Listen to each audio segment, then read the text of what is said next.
tutti, il progetto teatrale, curato dalla Fondazione Pirani Cremona, nasce nell'ambito del tavolo preadolescenza in collaborazione con il Centro Giovanile e il patrocinio del Comune di Bassano del Grappa. Coinvolge 35 attori di età compresa tra i 12 e i 19 anni. Anche quest'anno il gruppo teatrale si è avvalso nel prezioso aiuto dei ragazzi dell'Istituto Scotton di Breganze per la realizzazione dei costumi, dell'Istituto Scotton di Bassano per la scenografia, dell'Irigem di Rosà per la cura dell'estetica e della conciatura.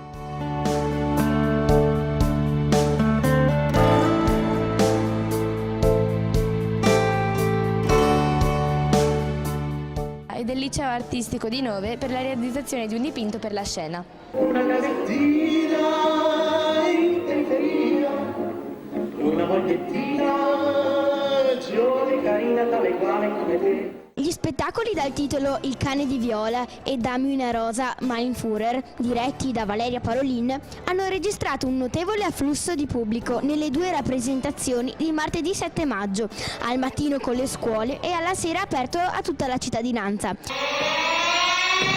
troviamo in mezzo al frascono dei volani e delle cinghie di trasmissione. Intorno a noi sono i camerati lavoratori, duri e instancabili. Questa mattina siamo nella Filanda Fuchs e sebbene il lavoro sia pesante, intorno a noi vediamo volti allegri e soddisfatti. Dalla sala Jacopo da Ponte di Bassano è tutto. Grazie per essere stati con noi, continuate a seguirci.